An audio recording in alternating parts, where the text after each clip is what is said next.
Nine of Wands, very defensive energy coming in, guys. Why though?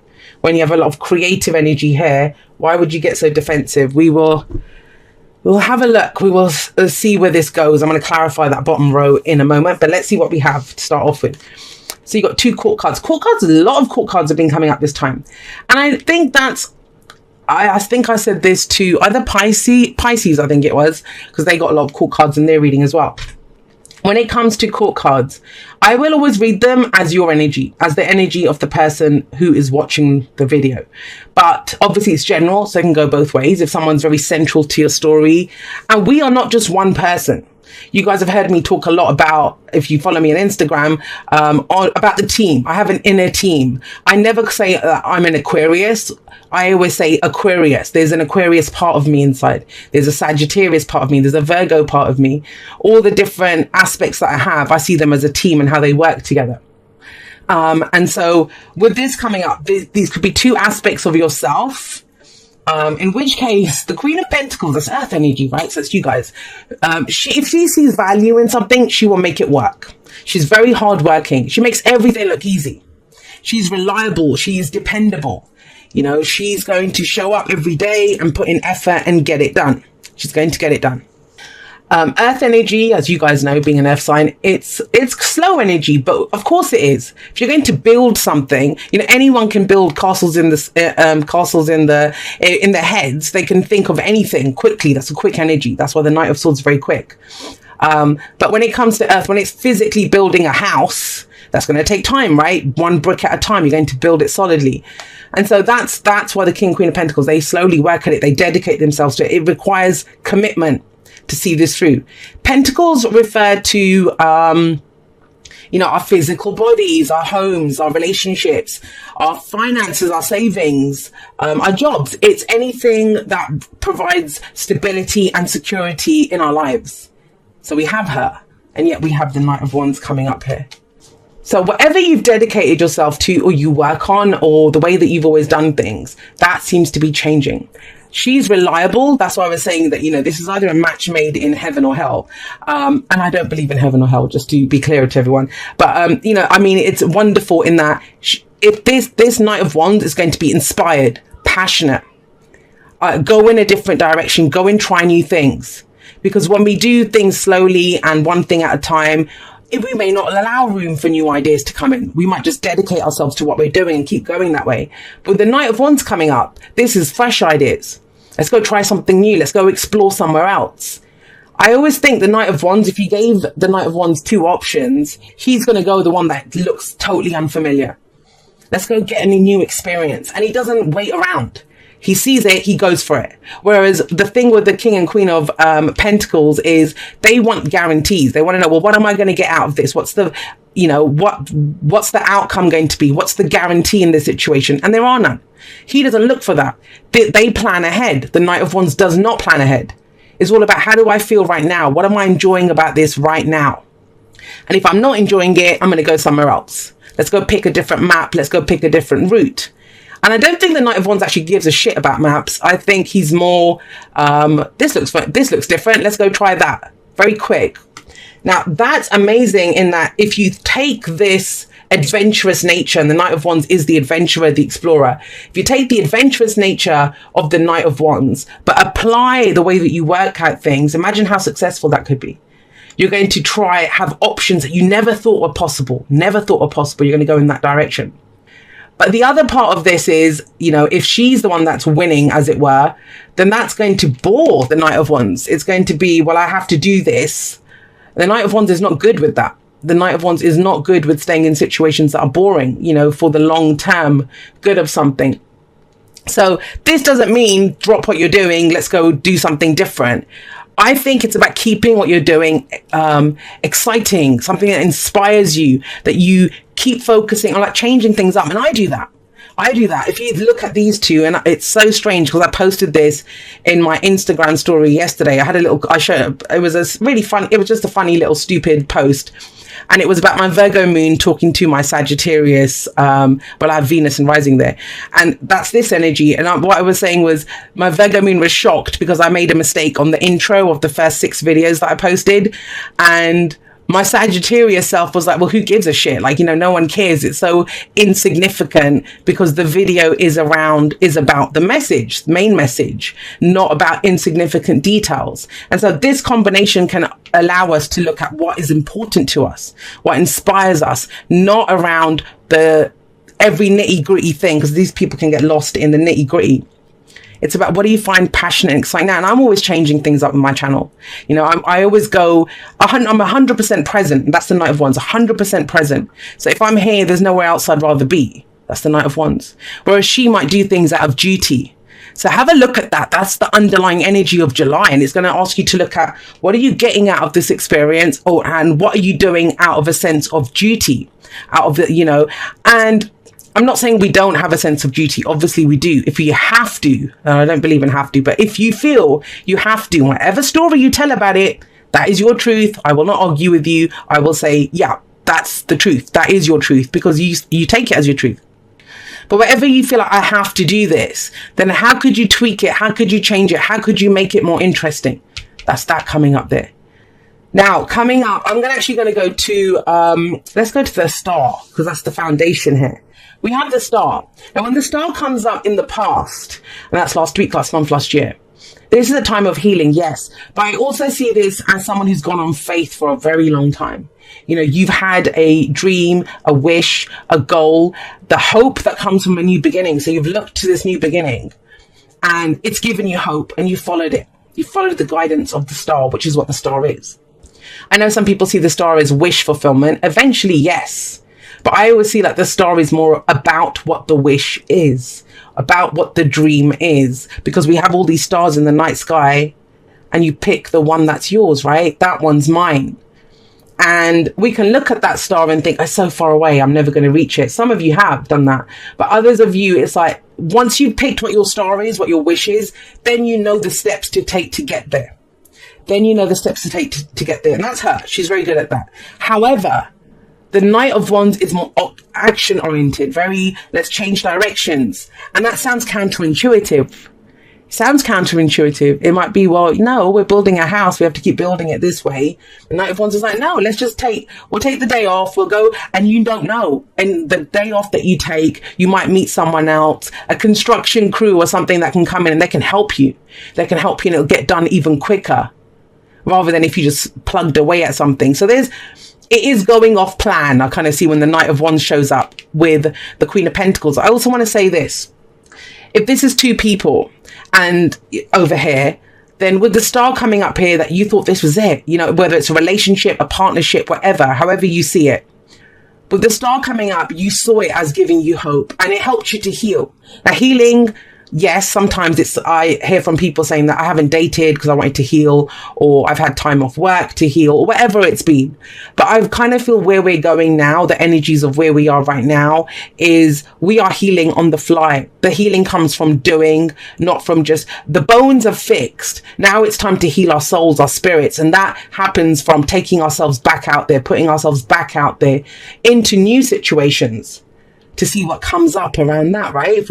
If we've healed all these old triggers and wounds, time to go collect a few more. And I say that with tongue in cheek a little bit, but it is about that. What we will notice is they won't affect us as much. We can take on so much more. We can do so much more. But if this is around two people, then one of you is completely committed. The other one may not appear to be as committed. And so you might be questioning at this time that, you know, that this seems so good, this seemed like my wish come true, but why do we feel on two different pages? And they might be, not to say they can't work together, because they absolutely can. One brings the stability, one brings the inspiration. They can marry the two and it can become something more. Now, remember, that's earth energy, that's fire energy. And I always say this, the signs do not own the cards, they just lend their characteristics to it. And no surprise to me that we get the star here with, it's the card for Aquarius, but I feel like that's Uranus and Taurus, right? That energy of looking at different things, you know, considering different stars, looking at what am I going to do instead? And the star always comes in after the Tower in the major arcana. So that Tower moment of crashing changes, you know, unexplained things just going awry, like things just collapsing, or this shocking epiphanies and changes that come in. That's what allows us to see these new stars that come up and to pick which is ours. Now, you see the star there and we see the star here. Well, that's not actually a star, that's Venus. But if you look at the Empress here, now with the focus being on the Empress, it's about growth. It's about abundance. And I want to say this to you, with that energy coming up, it might sound counterintuitive, but doing things that slow and steady wins the race energy, that's not the best way to grow this or to get abundant. It's the Knight of Wands that's the first card that came out. So that's the key figure here. The Queen of Pentacles was behind the Knight of Wands in the way that I took him out. So that's the key energy of the Knight of Wands, which is trying something new.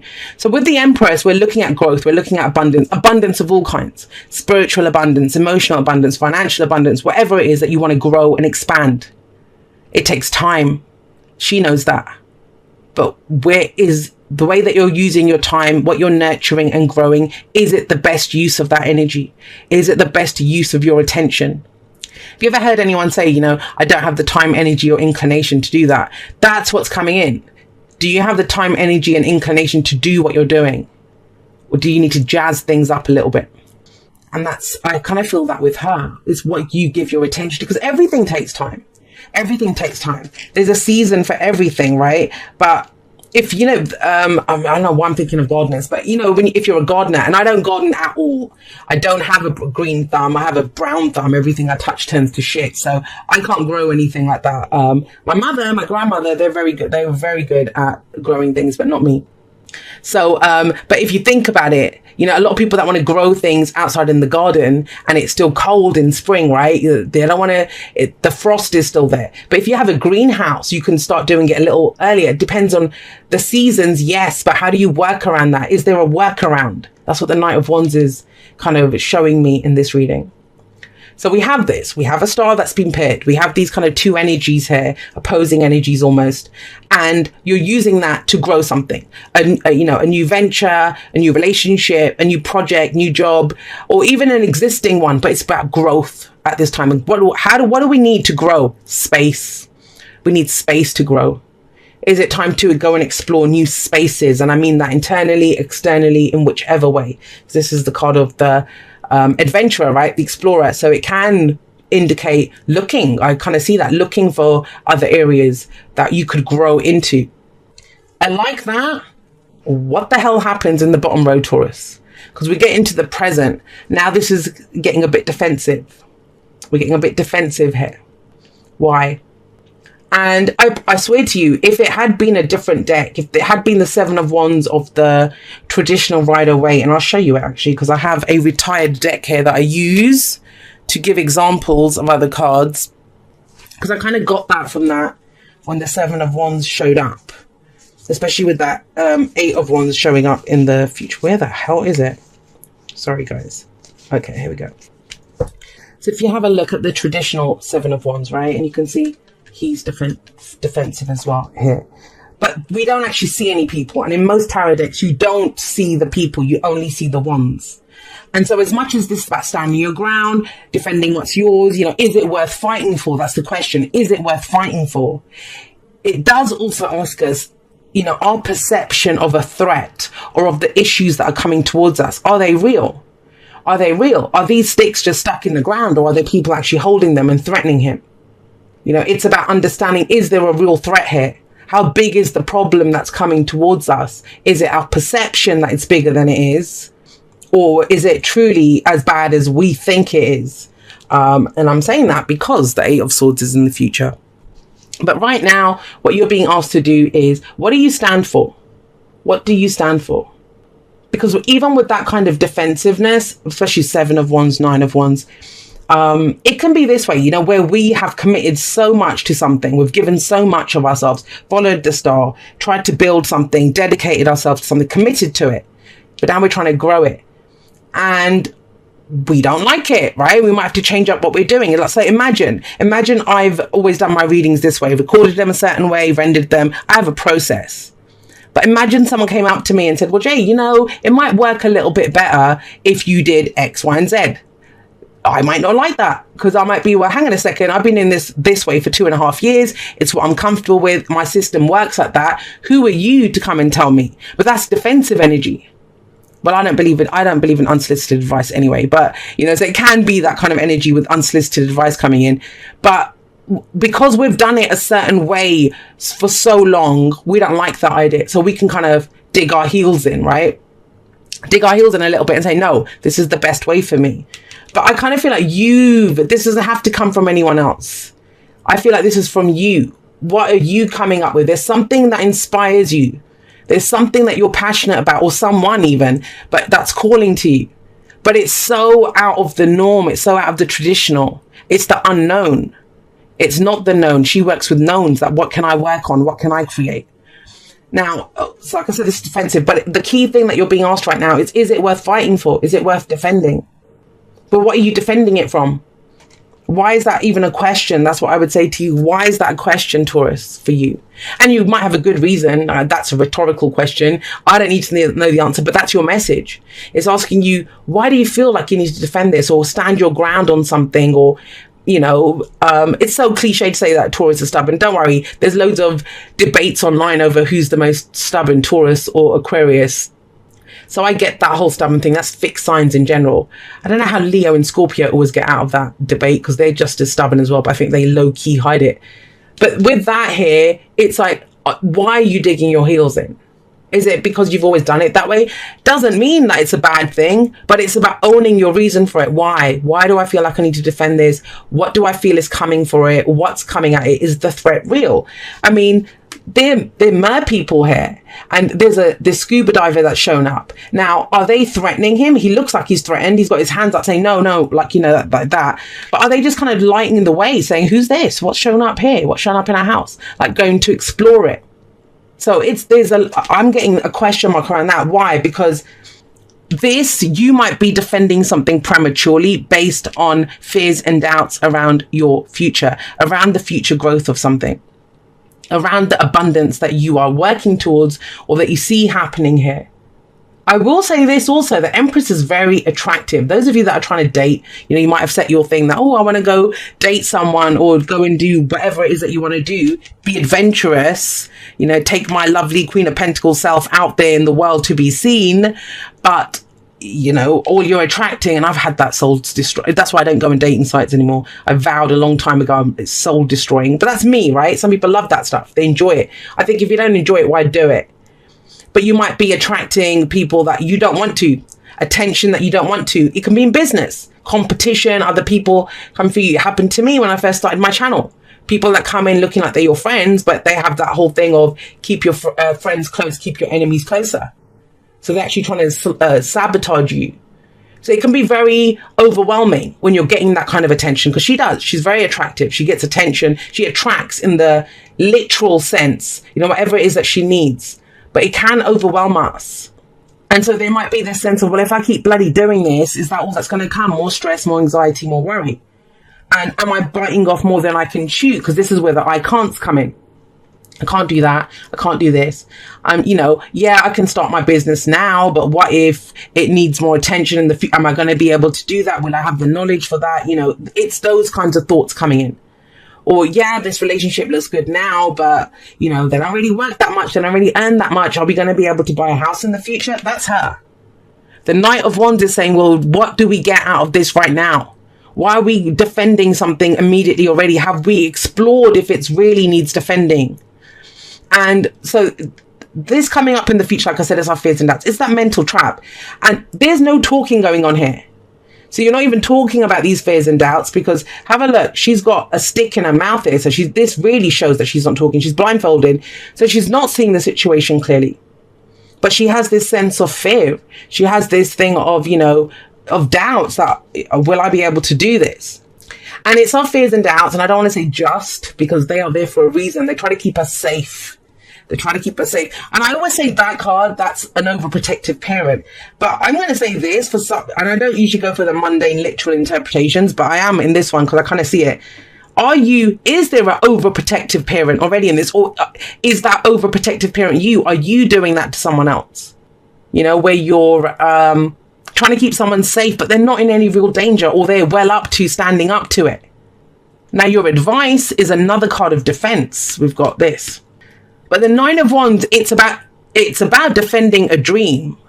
And I've got a sense that you don't have to have a new dream. Some of you have that already. You'll know that yourself. It's not about defending the dream. What I feel it's about, you don't have to give it up. And I kind of feel like you're doing that black and white thing for whoever this is for. Not everyone's going to do that. But the person that I'm speaking to around that energy, I kind of feel it.